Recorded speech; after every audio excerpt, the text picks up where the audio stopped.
So we are about to calculate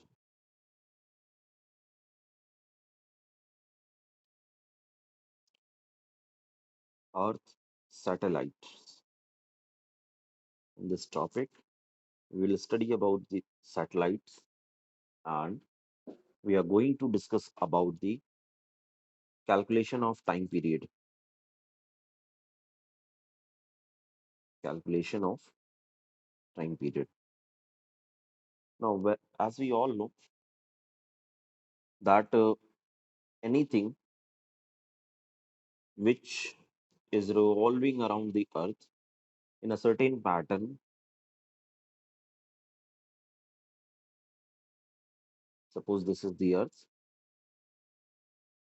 and anything which is revolving around it in an fixed orbit, this is the orbit,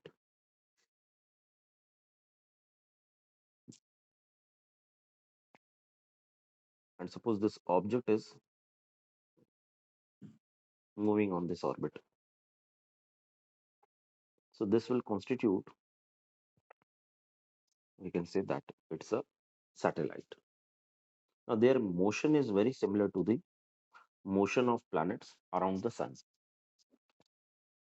and hence we can apply Kepler's law of planetary motion. If the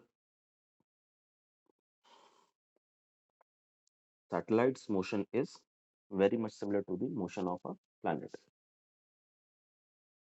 so Kepler law is equally applicable to it.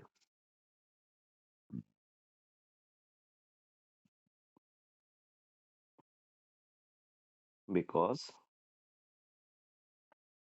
they rounded around the sun, oh sorry, Earth in an circular or elliptical manner. Circular or elliptical manner.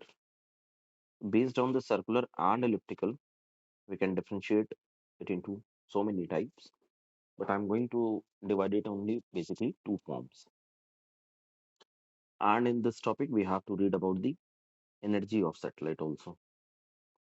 Energy of satellites. कुछ ये topic है. So here I'm going to start the topic time period for the satellite. As we all know that moon revolves around the sun, moons revolves around the earth. Sorry, in an 27.3 days. Moon takes this much of time, and it is roughly equal to the rotational period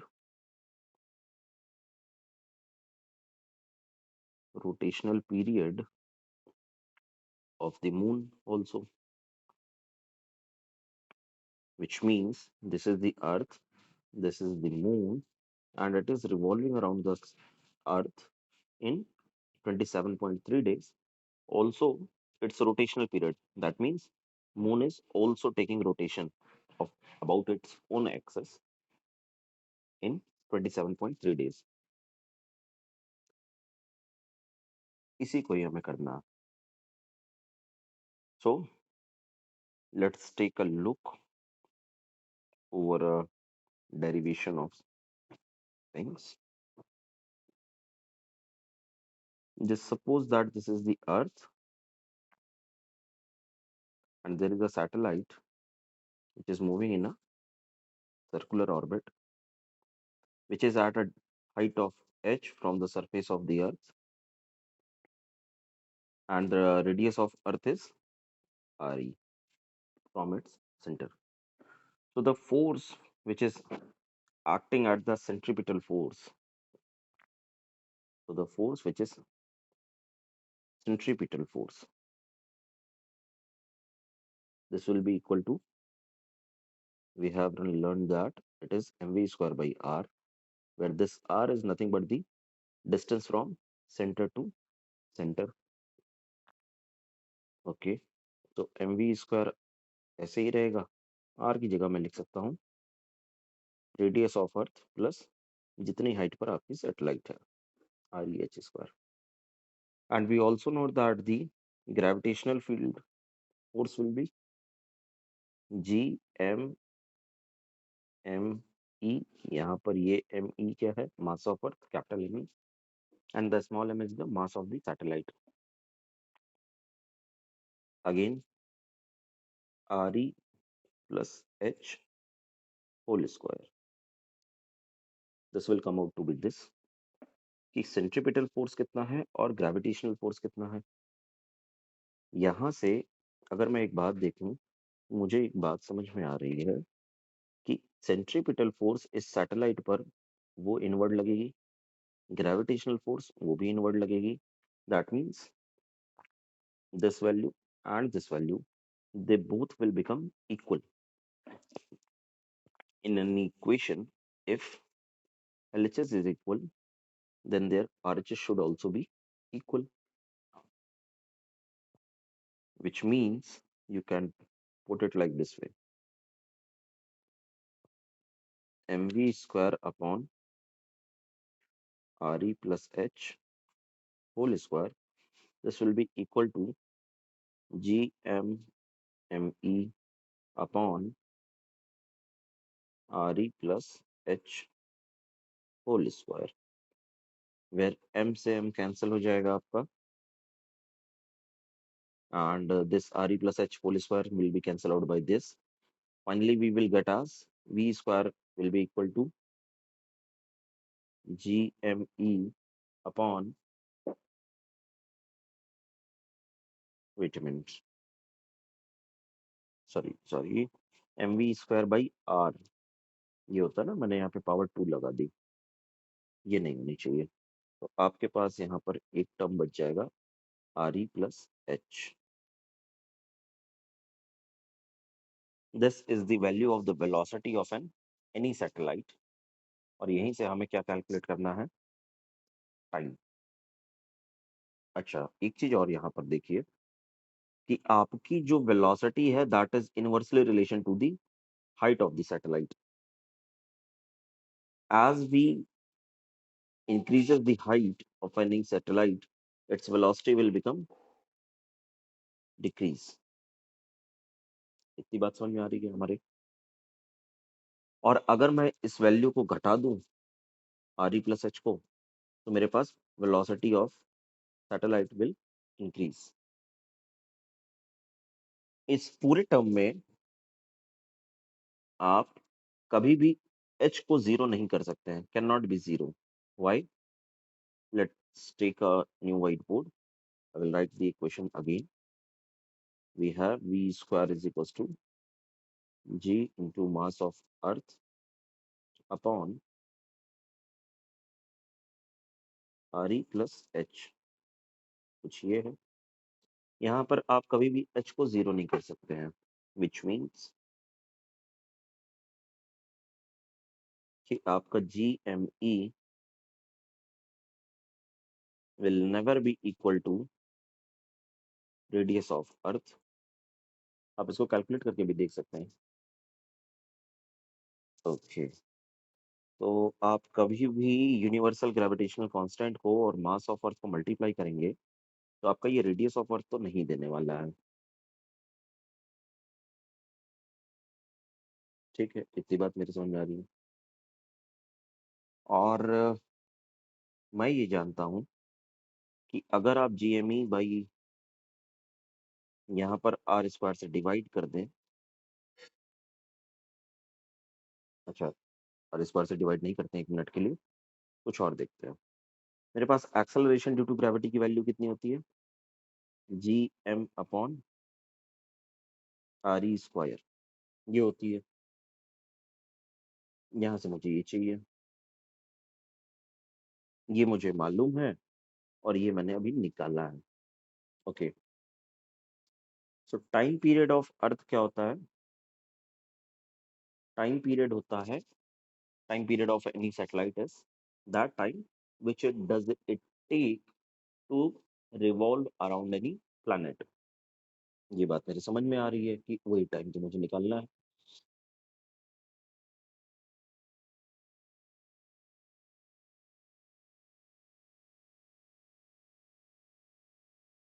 तो time period आपका जो होता है बच्चों, वो होता है T is equals to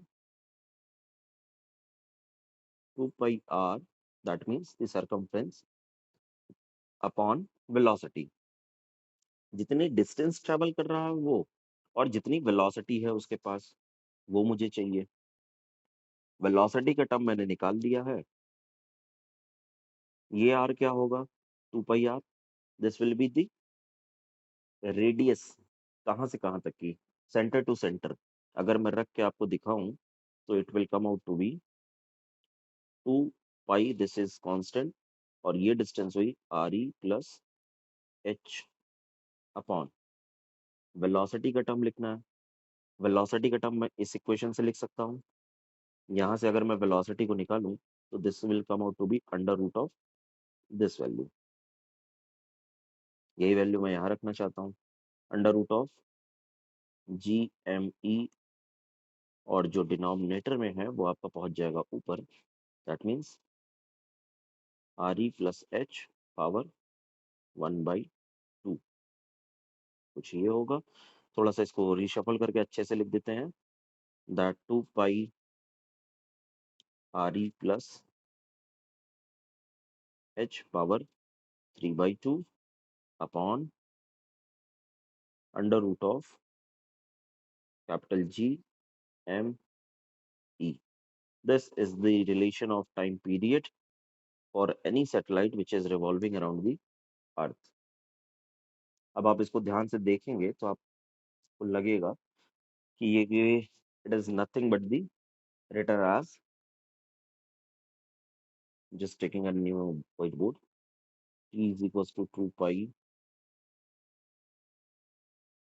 re plus h power 3/2 upon under root of capital G mass of earth. जब आप इसको थोड़ा सा रीशफल करेंगे, कि आपको इन टर्म्स ऑफ जी लिखना है, और जी हमारे पास क्या होता है? Capital G mass of earth upon radius of earth square. या यहाँ पर मैं कैपिटल आर यूज कर रहा हूँ, तो आप कैपिटल आर यूज कर लीजिए। यहीं पर ही आप इस पूरी इक्वेशन को स्क्वायरिंग बोथ द साइड कर दीजिए। Squaring both the sides, this will come out to be like this way, T square. अच्छा, एक काम और मैं कर सकता हूँ, कि आपकी जो भी ये वैल्यू है इस पूरी इक्वेशन में, मैं एक कांस्टेंट मान लेता हूँ। कैसे? अच्छा, इसकी पहले स्क्वायरिंग ही कर देते हैं। 4 पाई जी अपॉन जी एम ई, और ये हो जाएगा आपके पास आर ई प्लस एच होल क्यूब। ये हो जाएगा। यहाँ पर जरा एक चीज मुझे ध्यान से देखनी है, वो ये कि आपका 4 constant, pi square constant, capital G constant, mass of earth constant, ये पूरी एक कांस्टेंट वैल्यू लिखी हुई है। अगर मैं इसको सही से लिख दूं एक अनदर टर्म में, let's say it is a k constant, this will come out to be 4 pi square upon G M e. तो मैं पूरे टाइम पीरियड को इस हिसाब से लिख सकता हूँ, T square will be equal to k into r E plus H whole cube. मेरे पास ये रिलेशन आया, वेयर के का मीनिंग ये है, क्योंकि ये पूरा कांस्टेंट वैल्यू मुझे दे रहा है। तो सारी वैल्यूज को पुट करने के बाद ये वैल्यू मुझे कांस्टेंट मिल जाएगी। फाइनली मेरे पास आया T square is equal to k into r E plus H whole cube. जहाँ पर के की मैंने आपको बताया, where k is equal to 4 pi square upon G M ई।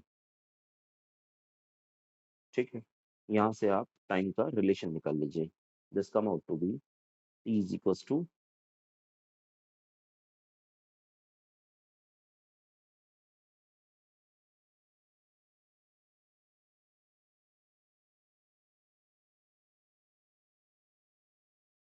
अच्छा, क्या आपको कुछ ऐसा नहीं लग रहा कि ये कुछ केपलर लॉ के फॉर्म में लिखा है? जहाँ पे T square will B proportional होता था हमारा, जितना वो आर्क सबटेंड करता था उसके क्यूब के। तो अगर कुछ ऐसा आपको दिख रहा है, because of Kepler law, T square is directly proportional to R cube. And if the surface of the earth से सैटेलाइट की दूरी बहुत पास पे है, तो आप इसको लिख सकते हैं, T is equal to 2 pi under root of R E by G. This is the generalized, not the generalized, it's a special case for the time period T not, जहाँ पर आप रेडियस ऑफ अर्थ को height of the satellite के equal मान रहे हैं। ये एक जनरलाइज केस है, otherwise you can use this relation to calculate the time period of any satellite. This was the wholesome topic about the time period for the calculation of any satellite. Thank you.